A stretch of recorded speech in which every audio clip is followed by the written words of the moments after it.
Hi sir, Shivaji గారు. Hello అండి. నమస్తే. నమస్తే అండి. సార్, మీ కామెంటరీ ఒకటి చూశాను. అందులో మీరు క్వశ్చన్ రేస్ చేశారు, దానికి సమాధానం ఎవరు చెప్పలేకపోయారు. అదే క్వశ్చన్ మళ్ళీ మిమ్మల్ని అడుగుతున్నా. మంగపతి చేసింది కరెక్టేనా కాదా? మంగపతి చేసింది కరెక్టే, కానీ వాడు పరిధులు దాటుతాడు, అది wrong. Mangapathi is right, but ఈ సందర్భంలో పరిధి దాటాడు, అది రాంగ్.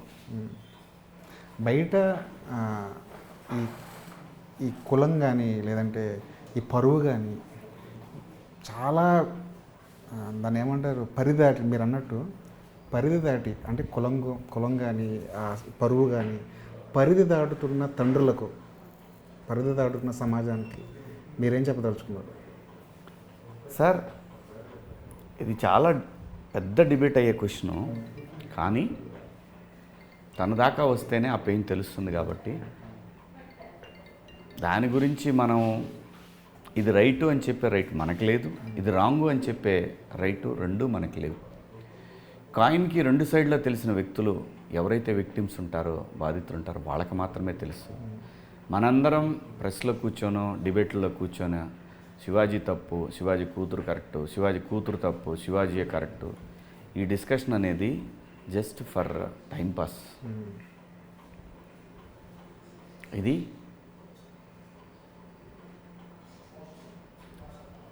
చట్ట పరిధులు దాటి అతీతమైనటువంటి ఒక సమస్య.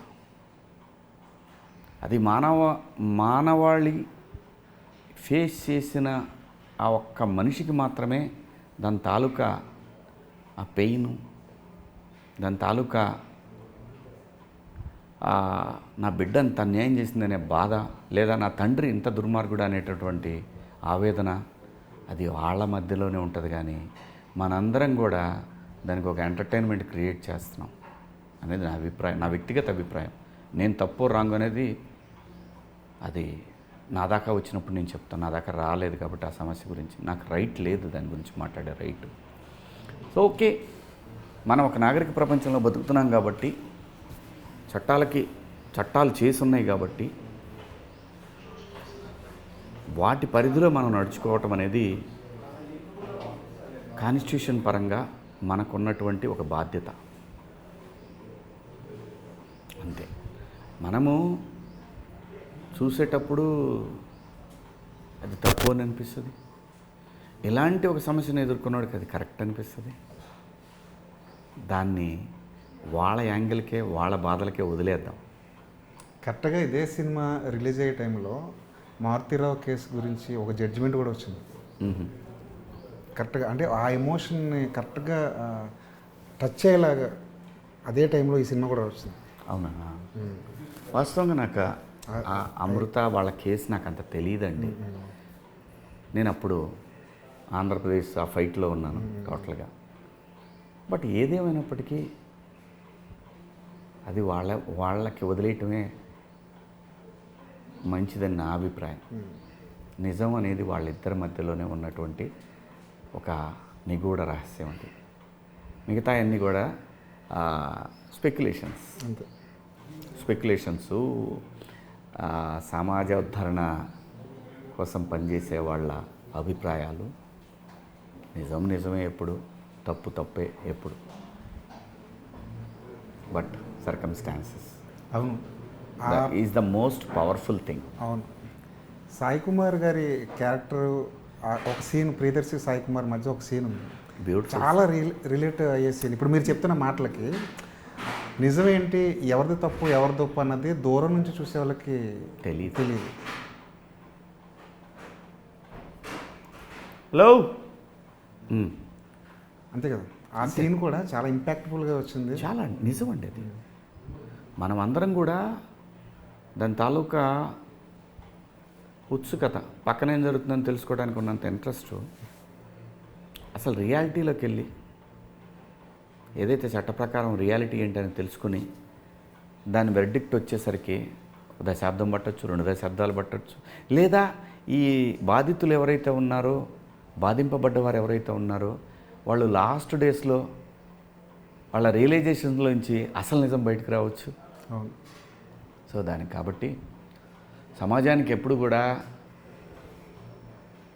చాలా విషయాల్లో నాకెందుకు అని ప్రవర్తిస్తుంటారు. కొన్ని విషయాల్లో మాత్రం అమ్మో మనం తెలుసుకోపోతే ఎలాగా అని ప్రవర్తిస్తుంటారు.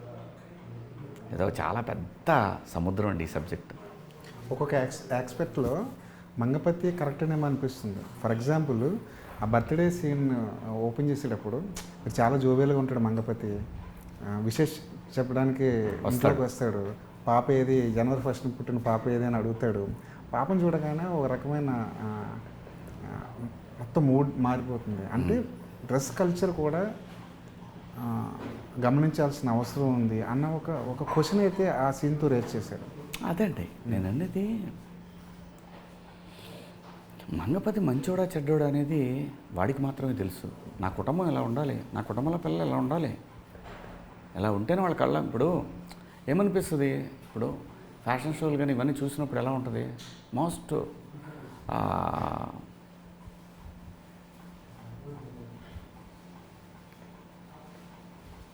ఎంటర్టైనింగ్గా ఉంటుంది. ఆ ఫ్యాషన్ షో చూస్తున్నప్పుడు నిజం నేను మాట్లాడేది, ఆ అమ్మాయి తాలూకు అందాలు చూడాలని కొంతమంది అనుకుంటారు, ఆ డ్రెస్ ఎంత బాగా డిజైన్ చేశాడని కొంతమంది అనుకుంటారు. ఈ షోని ఎంజాయ్ చేసేవాళ్ళ, ఆ షోని ఎంజాయ్ చేసేవాళ్ళు, వాక్ని వీటిని ఎంజాయ్ చేసేవాళ్ళు ఉంటారు. సో చూసేవాడి దృక్పథాన్ని బట్టి ఉంటుంది. ఈ డ్రెస్ ఇలా ఉంటే, ఇది చాలా బాగుంటే ఈ అమ్మాయి మీద కన్ను పడుద్దేమో అనేది మంగపతి ఆలోచన. శివాజీకి వేరే ఆస్పెక్ట్లు ఉంటాయి, వేరే ఆలోచనలు. శివాజీకి సంబంధం లేదు, పాత్ర గురించి మాత్రమే మాట్లాడతాను. తప్పు ఒప్పులు డిసైడ్ చేయడానికి నేను ఎవరిని, నేను కాదు, ఐఎమ్ నథింగ్. ఆ క్యారెక్టర్ని డిజైన్ చేయడం కూడా నాకు ఎందుకు ఒక పాముని ఒక మెటాఫర్గా తీసుకుని చేసారేమో అనిపిస్తుంది. పాము ఎప్పుడు పడక విప్పుద్దో తెలియదు, సడన్ ఇది కూడా ఈ క్యారెక్టర్ కూడా అలాగే డిజైన్ చేశారు. ఎందుకంటే ఫర్ ఎగ్జాంపుల్ ఈ సీనే, బర్త్డే సీనే ఒకసారిగా పడకపోవడం అన్నది నాకు చాలా షాకింగ్గా అనిపించింది ఆ క్యారెక్టర్ వరకు. వాస్తవంగా ఈ cinema, court cinema all about is Mangapathi. Mangapathi చుట్టూ తిరిగే పాత్రలు మాత్రమే ఇవి, అంతే కదా. అంటే నేను హీరో అని చెప్పట్లేదు, నేను వెళ్ళనే, ఏం అనుమానం లేదు, దర్శియే హీరో ఈ సినిమాకి.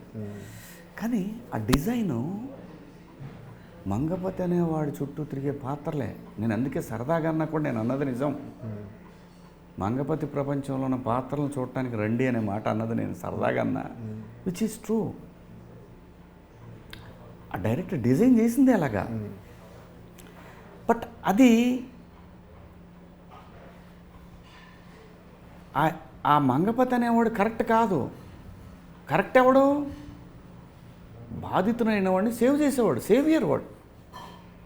ప్రియదర్శి ఈజ్ ఎ హీరో, ఒక అమాయకుడిని కాపాడటానికి వచ్చాడు.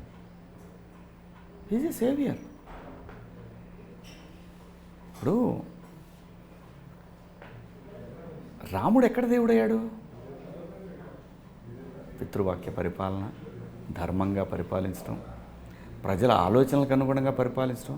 ఒకడు తప్పుగా అనుకున్నాడు నా భార్య క్యారెక్టర్ గురించి అనుకుని 14 సంవత్సరాలు భార్యని వనవాసానికి పంపటం. ఆ తర్వాత రావణ బ్రహ్మ చాలా గొప్పవాడు, కానీ తన పగ కోసం, అంటే సబ్జెక్టు కరెక్షన్. మనం విన్న రామాయణం గురించి మాట్లాడదాం. కొంతమంది వచ్చేస్తారు ఇప్పుడు ఈ రామాయణాన్ని, అయ్యా అది కాదు, మేము పామరులం, పండితులం కాదు, జస్ట్ పామరులు. రావణాసురుడు విలన్ ఎందుకయ్యాడు? ఒక మహా సీతాసాధ్విని తీసుకెళ్ళాడు. కానీ అదే రావణాసురుడు మహాశివభక్తుడు, రావణ బ్రహ్మ. అంటే ఒక రామాయణం ప్రకారం చదువుకున్న దాంట్లో వాళ్ళిద్దరు యుద్ధానికి ముహూర్తం పెట్టించేది రావణ బ్రహ్మతో రాముడే. ఎంత గొప్పవాడు, పండితుడైనంత మాత్రాన పరస్త్రీ మీద కన్నేసినప్పుడు వాడు విలనే. ఎన్ని గొప్ప గుణాలన్నా ఉండొచ్చు. చెల్లెలు ముక్కు కోసాడని చెప్పి రావటం ఏంటి, వచ్చినాక దీన్ని తీసుకొని పోవటం ఏంటి? తీసుకొని పోయిన వాడిని తాట తీయటానికి మరి భర్త బాధ్యత కదా. సీతామాతను ఎత్తుక్కుంటా రాముడు అలా వెళ్ళి అక్కడ రాముడికి భక్తులైన వాళ్ళు అందరూ కలిసి సీతామాత పలానా చోట ఉందని తెలిసినప్పుడు అక్కడికి వెళ్ళి రావణాసురుడిని సంహరించి సీతమ్మ తల్లిని తీసుకొని రావటం అనేది అక్కడ రావణాసురుడు విలన్ కదా. అవును.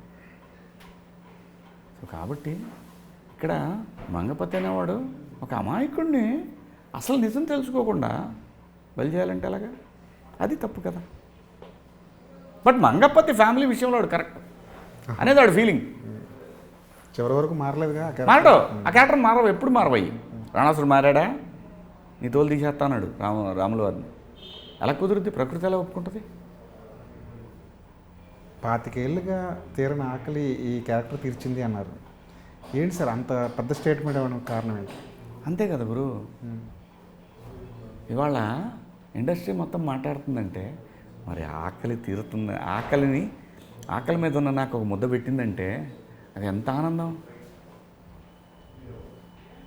Today is my day, big day in my life. ఇలాంటి రోజు కోసం వెయిట్ చేస్తున్నా, ఈ వార్త వినాలని.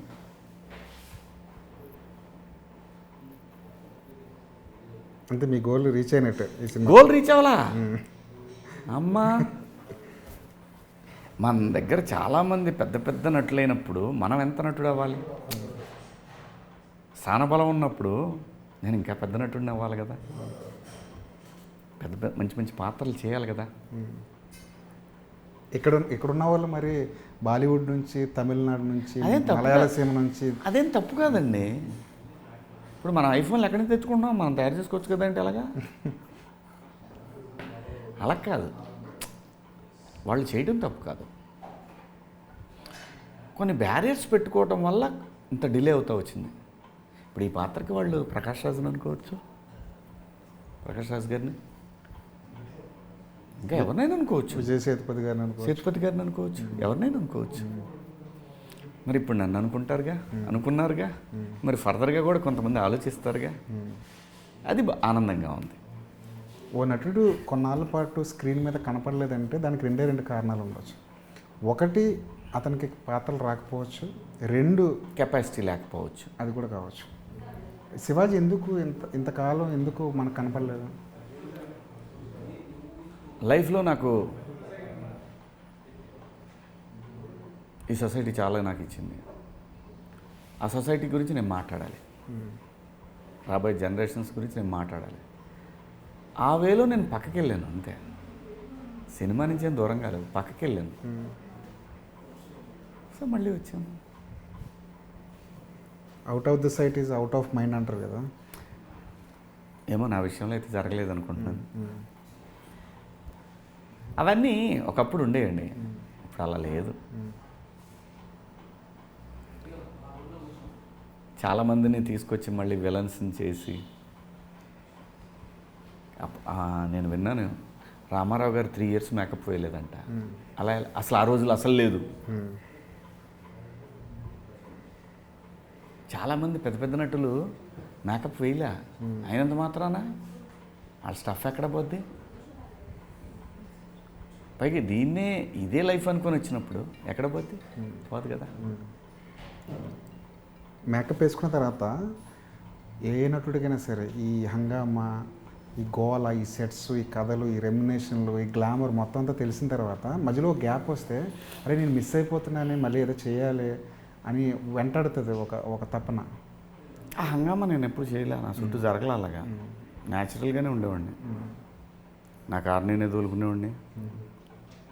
నా కుర్రాళ్ళు ఉండేవాళ్ళు, గంగాధరు, విజయ్, చంద్ర. వాళ్ళిద్దరు ఇప్పుడు లేరు, చంద్రాను గంగాధర్, విజయ్.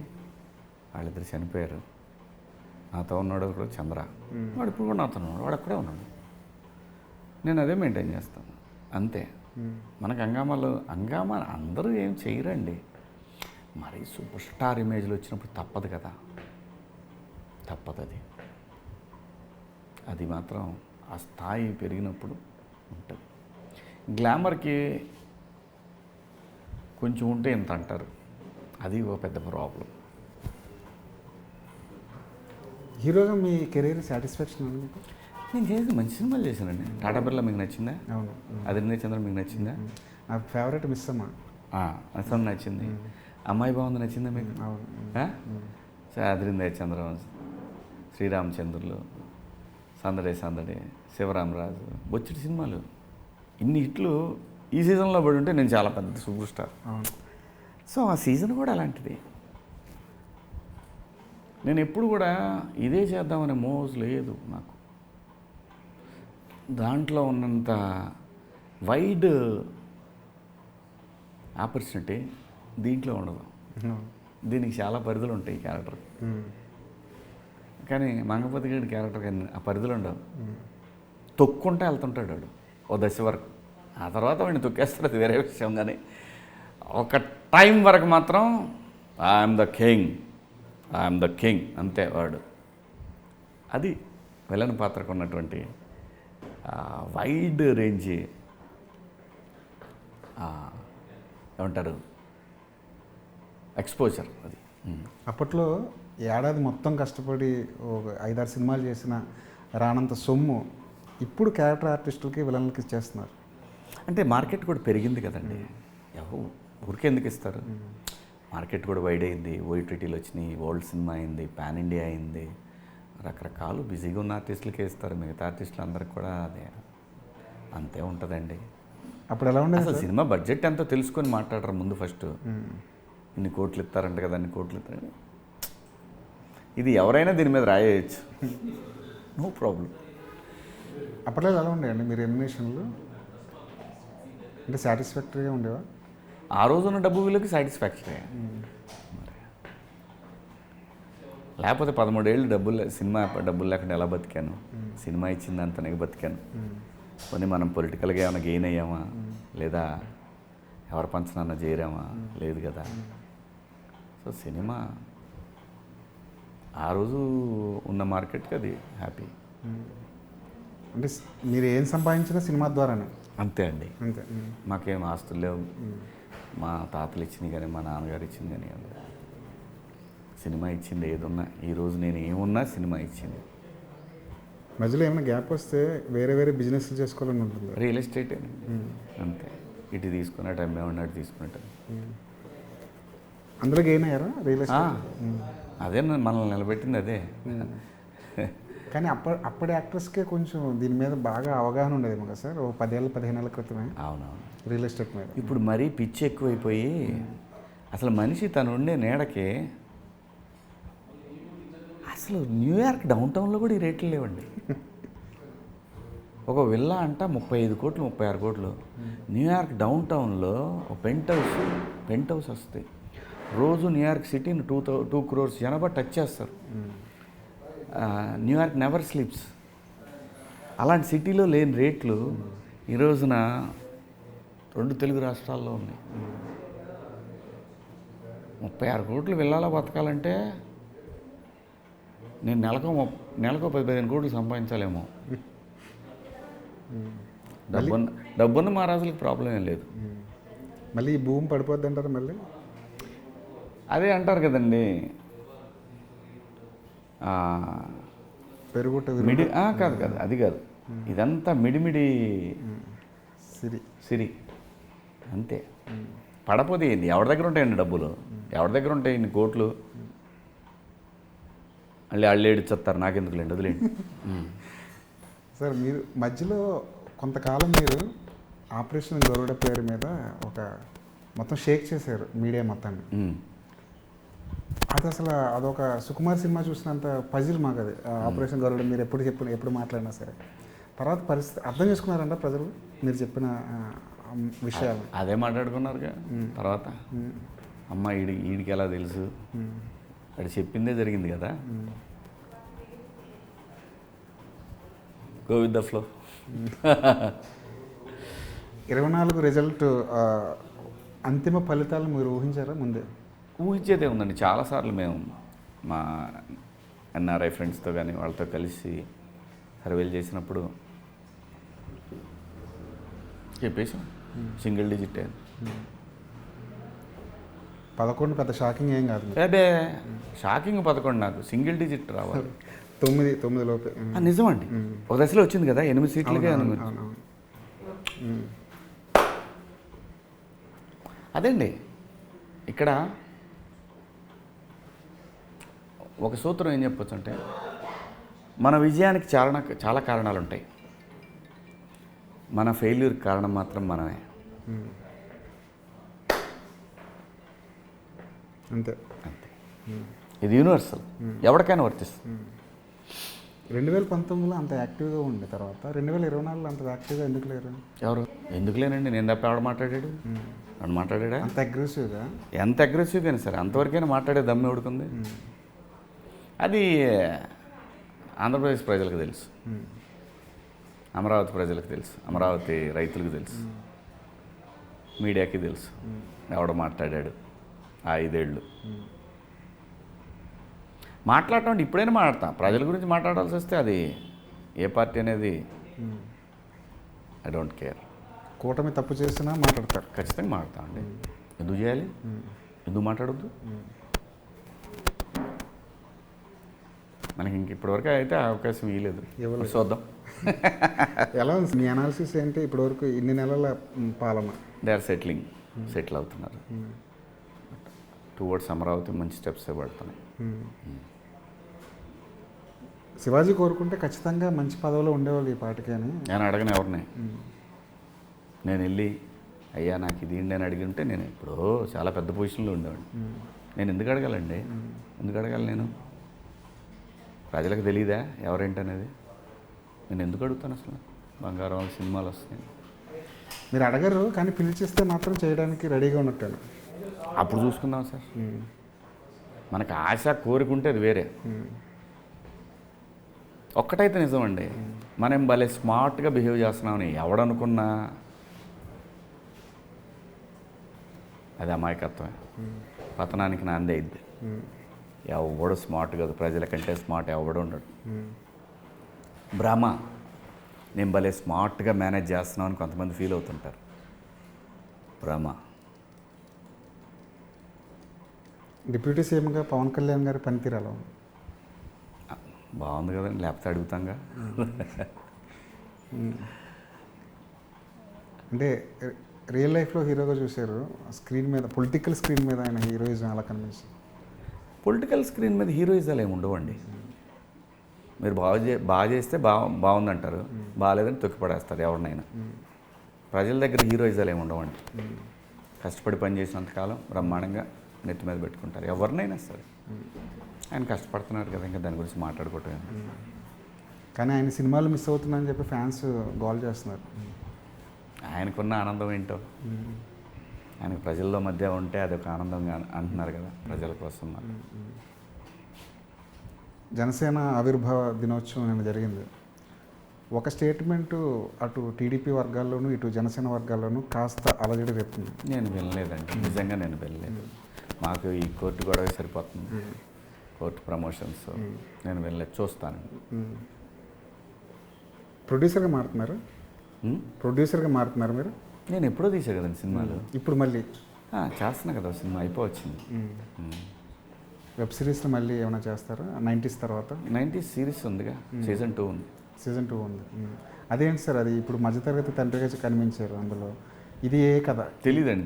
జూన్ జూలై నుంచి ఉంటుంది అన్నాడు డైరెక్టర్. ఇదే కథ కంటిన్యూ అవుతుంది. ఎలా అనిపిస్తుంది సార్ ఈ ట్రెండ్? ఓటీటీలో ఒకవైపు సినిమా చాలా బాగుందండి, అందరికి పని దొరుకుతుంది కదా, చాలా బాగుంది. సినిమా ఇంటికి రావటం అనేది ఎప్పుడైనా మంచి పరిణామం అండి. చాలామందికి పని దొరుకుతుంది. బట్ ఒకటేంటంటే తెలుగు రాష్ట్రాల్లో కావాల్సింది ఏంటంటే సినిమా ఇంకా రూట్ లెవెల్కి వెళ్ళాలి, ప్రభుత్వం రూట్ లెవెల్కి వెళ్ళాలి అని అంటే ఇంటర్నెట్ అనేది స్పీడ్ బాగా కావాలి. వాస్తవంగా ఏమైపోయిందంటే ఇవాళ కెపాసిటీ 100 ఫోన్లు అనుకోండి, కంపెనీలు 1000 ఫోన్లు ఇచ్చినాయి. సిగ్నల్ ఇష్యూలు మీరు పెట్టేసిన తర్వాత నాకు కలెక్షన్ కలుస్తుంది. ఇవన్నీ ప్రభుత్వాలు మాట్లాడాలా, ఆలోచించాలా. ఇంటర్నెట్ గ్రామస్థాయిలో స్పీడ్ కనుక పెంచితే చాలా బాగుంటుందండి. ఓటీటీల వల్ల సినిమాకి నష్టం, థియేటర్కి నష్టం అంటున్నారు కదా జనాలు. Sir big screen experience big స్క్రీన్దే, ఎవడో కాదనలేంది. చిన్న సినిమా ఆ ఓటీటీ విలేజ్కి వెళ్ళటం వల్ల సినిమా రేంజ్ మారిపోయింది, పెరిగిపోయింది. అది పోదు, ఇది పోదు, ఇవన్నీ ఊరికే మాట్లాడుకునే. ఒక్క రోజులో 8 కోట్లు చేయడం ఏంటంటే కోర్టు సినిమా, ఒక్క రోజులో 8 కోట్లు చేయటం అంటే ఇది పెద్ద సినిమానా, చిన్న సినిమానా, ఏం సినిమా ఇది? థియేటర్ రారని ఎవరు చెప్పారు? ఇక్కడ కంటెంట్, నువ్వు ఇచ్చే కంటెంట్ ఉంటే ఆదివారానికి లేపేస్తుంది సినిమాని. అది లేకపోతే శుక్రవారమే తీసేస్తారు, ఇంకో సినిమా వేస్తారు, ఆడే సినిమాని. సింపుల్. ఈ గ్యాప్లో మీరు సినిమాలకు దూరమైనా సరే సినిమా మీకు కనబడుతూనే ఉంది మీ కళ్ళ ముందు. చాలా సినిమాలు వచ్చి వెళ్ళిపోతున్నాయి. అరే ఈ క్యారెక్టర్ నేను చేసుంటే బాగుండేది అని ఎప్పుడైనా అనిపించింది? అందరికీ చెప్పి ఇప్పుడు సరదా శనివారంలో, సరిపోతా శనివారంలో సూర్య గారు తొక్కిపడేసేవాడు కదా అనుకున్నా క్యారెక్టర్ని. నానిగారితో అంటే అతను దానికన్నా మించిన క్యారెక్టర్ చేశారుగా అని అన్నారు ఆయన. సర్లేండి, ఈ సినిమా తర్వాత డైరెక్టర్లు, రైటర్ల ఆలోచన దృక్పథం మారుతుంది. శివాజీని ఇలా కూడా వాడుకోవచ్చు కదా అన్న కొత్త ఐడియా. I hope so. ఇంకేం చేయబోతాం సార్ వెంటనే అదేం లేదండి, మంచి పాత్రలు విన్నాను. ఇంకా అవి మొదలైతే డెఫినెట్గా మీకు అందరూ తెలుస్తుంది కదా. రైట్ సార్, థ్యాంక్ యూ అండి. కోర్టులో మంగపతి చాలా అదరగొట్టేశాడు. రాబోయే సినిమాల్లో కూడా శివాజీ 3.0 అన్నారు కదా, 4.0, 5.0 కూడా చూడడానికి. ఈ ఓలు గురించి నాకు తెలియదు కానండి, ఒకటైతే నిజం, కసి మాత్రం తీర్చుకుంటా sir. Right sir, all the best. Thank you అండి. Thank you.